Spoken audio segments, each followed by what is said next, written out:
this time. They say it takes a village, but the village doesn't always show up. We invite you to come sit with us, relax, and enjoy a few laughs. Hey friends, welcome to the Growing Pains podcast. We are here with one of my very favorite people, Carli, and she's going to share her top 3 toxin-free tips with us. Thanks for coming, Carli. We're so excited to have you and your expertise with us. Awesome. Thank you for having me. I'm super excited about this. I almost said non-toxin, but we just learned don't do that. There's a difference, right? Toxin-free is There is a key. difference. I still forget and use it all the time though.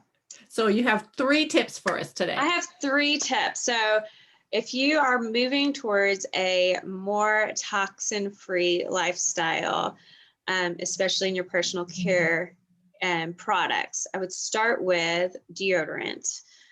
Switching over to a natural deodorant can be super intimidating, but there's a couple of really important reasons to do that. One is the deodorant goes on, like, obviously in your underarm, so close to your breast tissue, and so much risk for breast cancer linked to so many of the ingredients that are in traditional antiperspirant deodorants. And the second is Alzheimer's and dementia linked to the aluminum in antiperspirant. So a couple of tips for switching over to toxin-free. We need some powerful deodorant. So you've got powerful deodorant. So I was telling these ladies earlier, I am training for a half Ironman, and I have found a natural deodorant that works for me that actually I can use in my training, because I used to have to go back to my antiperspirant whenever I was going to be around other human beings with, senses of smell while doing those. Nobody needs to smell bad.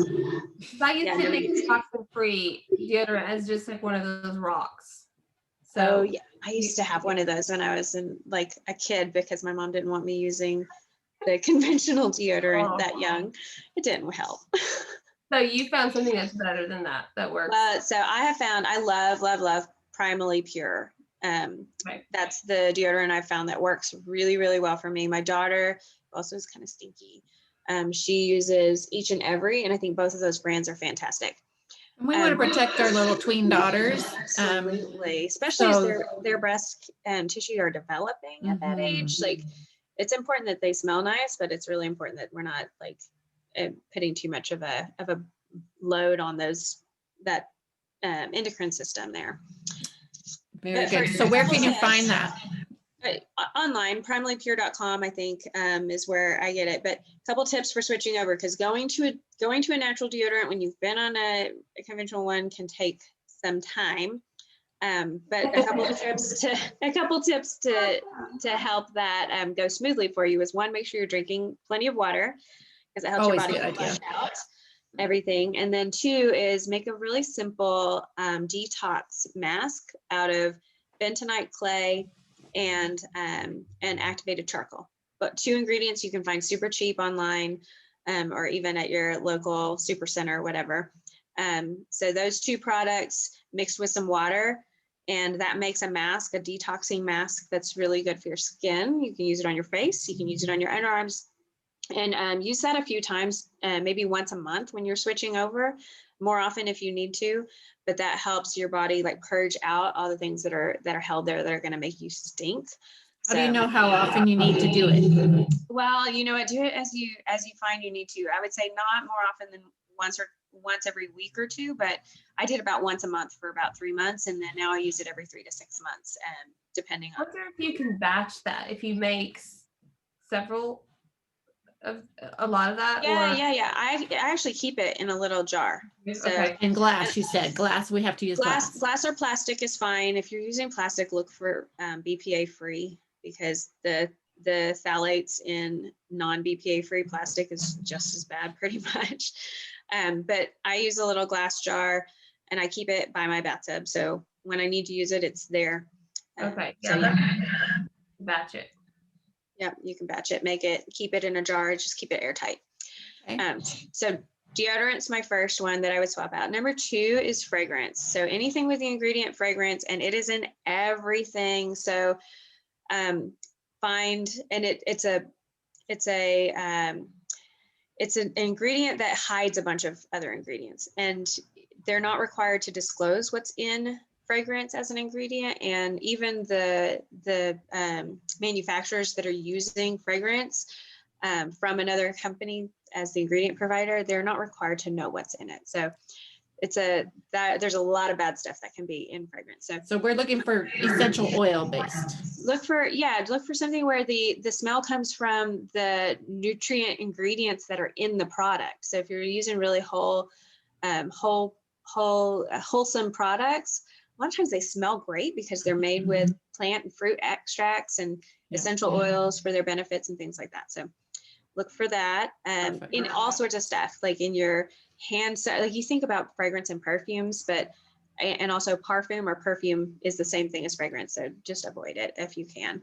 But it's in hand soap, it's in body lotion, it's in your laundry detergent, it's in everything. So that's one to watch for, and then try and switch out over time. It's just looking at ingredients. So you're having to do that at the grocery store. Now you're having to do it, this is another way to look, just looking at all of our ingredients. Yeah, I mentioned it and we were talking earlier, but the Think Dirty app and the EWG app are both good ones to download, and you can check ingredients as you're running out of one and you want to replace it with something better. Like, just use that to scan products as you're scanning. You'll start to learn, like, what are the things that you can watch for to avoid. Mm-hmm.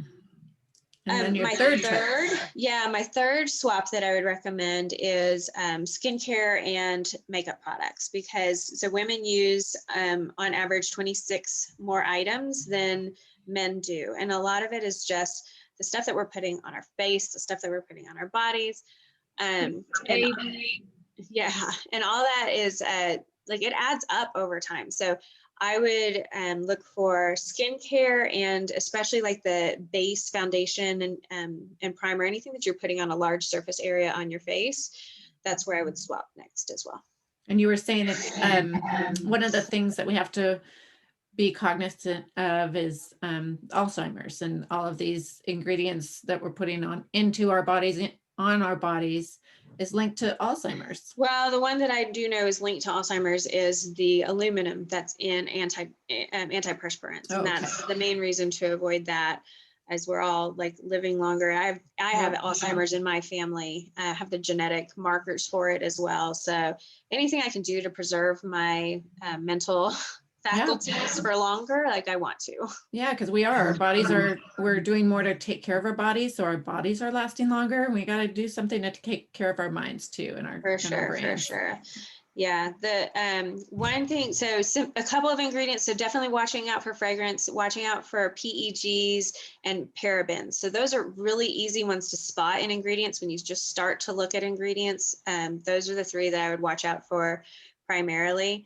A fun fact, not so fun fact about parabens: 99% of all breast cancer tumors had at least one paraben in them, and 60% have 5 or more different parabens found in them. So it's just something we don't want. We don't want that in our body. We don't want our body to have to fight extra hard to detox. Our bodies are made to detox. God made them that way.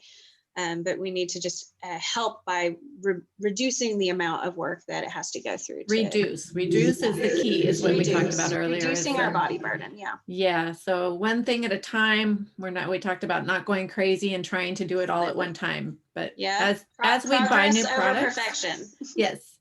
Progress over perfection. I love that. Yes. If you want to hear this whole episode, this is going to be the Clean Beauty with Carli episode, and we talked in detail and in depth on all of this stuff. So go take a listen to that. I would if I were you. Yeah. Listen to the podcast, and thank you, Carli, for being here. Thank you. Until next time, friends. And we'll link all these links and all these tips that she gave out in the show notes or in the comments for this. So stay tuned. Okay. Bye. Bye.